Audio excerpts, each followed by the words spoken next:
Mr. Jemiah, I'm ready for my Turn it down. Because there's money. It's always the incentive. So I just learned something. I just learned that you're on the list as one of the people who can advise on the various tax credits and incentives. So please inform us about that, because anybody out there who's thinking about doing a renovation or new construction, especially renovation more than anything, like what's available. Like, so can you kind of fill us in a little on what I'm that going to means give to you you? a quick and dirty 101 version of historic preservation tax credits Okay. in Louisiana. So, yeah, the state has a list of qualified consultants. I'm Okay. on that list. Historic preservation tax credits. Think about it for an income producing property. So let's say you have a historic property. There's a 3-part process. One is the building eligible. It's likely eligible for 2 reasons. One, it's individually listed on the National Register of Historic Places. Yeah. 2, you're a historic building that is over 50 years old and you're in a historic neighborhood. So for example, correct me if I'm wrong, I heard that Pontchartrain Park got added to the historic list. Is that true? The district, Yeah. it's funny that it's like I set you up for this.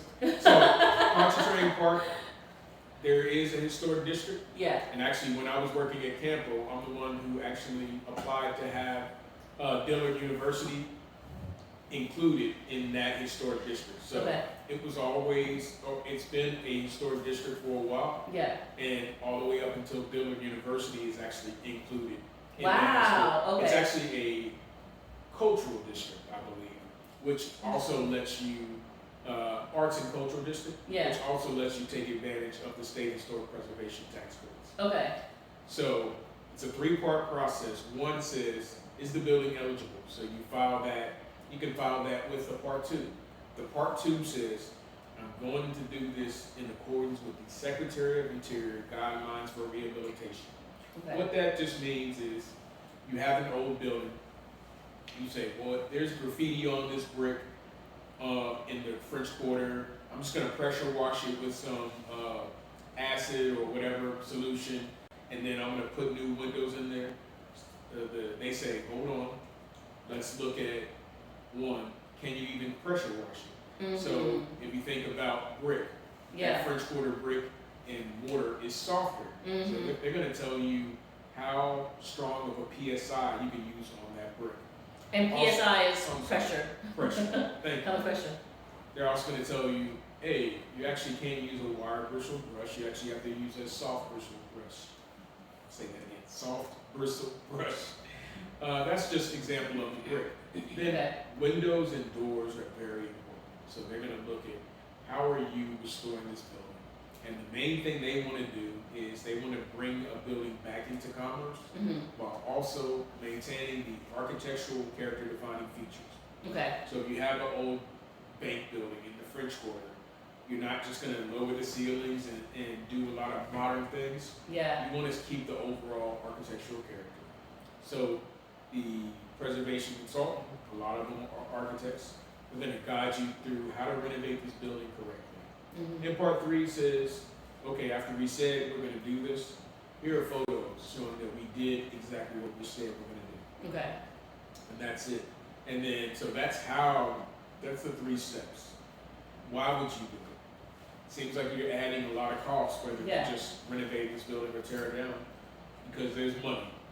It's always the incentive. We talked about cost, scope, and schedule. Here's the cost part. In the state of Louisiana, there is a 25% tax credit from the state and 20% on top of that from the federal. Why is that so important? A lot of times people say write something off and it reduces. This is a dollar for dollar reduction in the amount of taxes you have to pay. Yeah. So think about it, if that's 45%, right? So if there was $100,000, now you have $45,000. And that's a reduction in the amount of taxes you have to pay. You can carry that forward a few years. Yeah. Long story short, it's great. And then what you do is get a tax credit partner for this. They call it selling your tax credits, but you have a tax credit partner that may pay you X cents on the dollar for those tax credits. Yes, so say that again, because I want people to understand that. So if you have the tax credits and you personally don't need it, there is a way of selling them to others. So it becomes kind of a product that you can then earn additional income.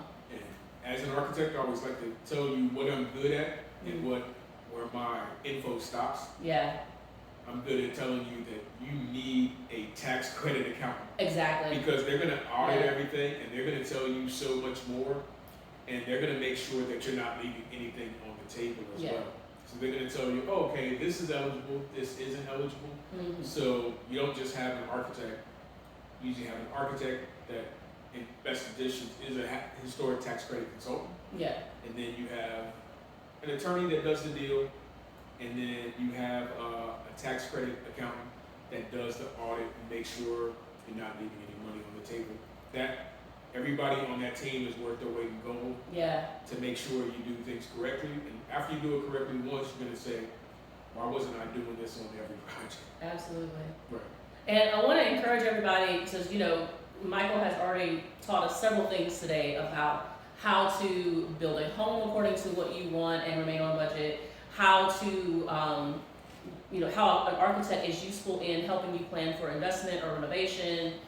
He's open to doing consultations, so if you've got something that you're thinking about, hit up an architect before you really get deep into it, so that way you can make sure that you go about it the right way. So once again, as we close, can you please tell everyone how can they reach you?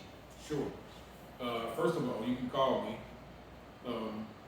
I'm a solopreneur, so there's not many people to go through. You're talking directly to me, so you can call me at 504-475-4514.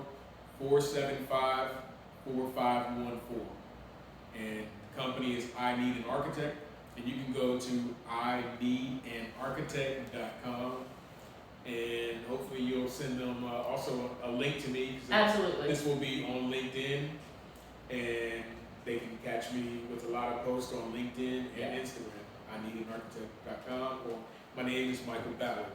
So yeah, and make sure you guys check him out, because he's shared some of the recent projects that he's worked on his page, and I absolutely love it. I'm a fan of historic architecture, so that most recent one that you started sharing, I was just fascinated. I'm excited to see once it is actually finished what you guys do with it.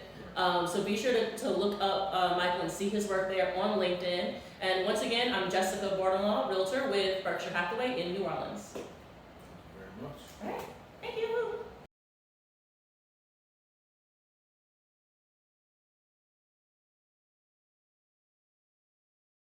With myself, Jessica Bordelon, Realtor for Louisiana, and today we are going to be talking about renovation. But I always tell people, like, wait till I get in the attic, wait till I get under the house. A lot of people confuse warranty with homeowners insurance. So, but on that same token, it's a lot safer. You don't have the same factors involved in it.